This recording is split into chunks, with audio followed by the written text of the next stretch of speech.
nation that led me to this point, because I can firmly understand and say that there are so many people who have the blessing of faith, who have an accord with Almighty God.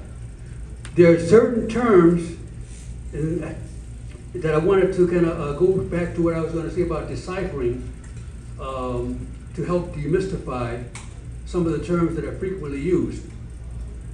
Islam, Muslim, and Salam have a common root. Islam is a term in Arabic. When you translate it to English, it means, most people translate it as submission. Well, you also can understand it to be being in alignment or acceptance of God's will.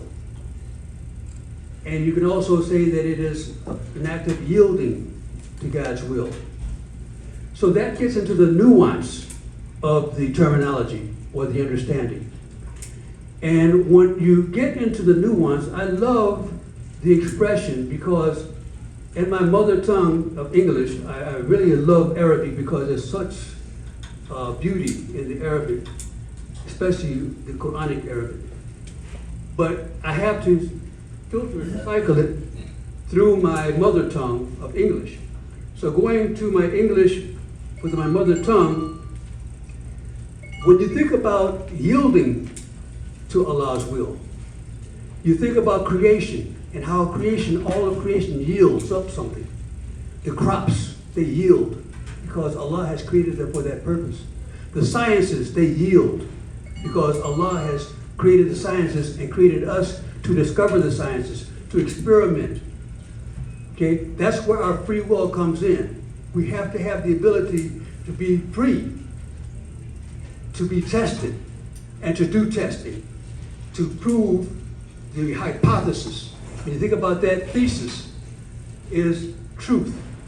Hypothesis is an idea of what truth might be, but you have to prove it.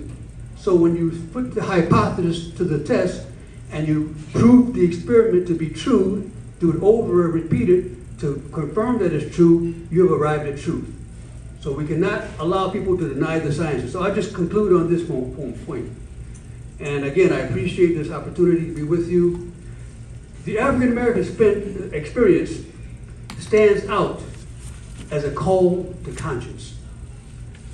Our history has thrust upon us to be in the forefront of defending freedom and human rights.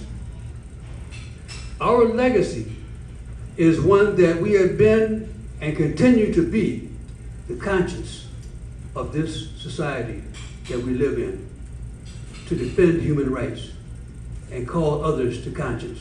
And that is evidenced by the great leaders like Dr. Martin Luther King Jr., Malcolm X, Muhammad Ali, Imam Warathuddin Muhammad.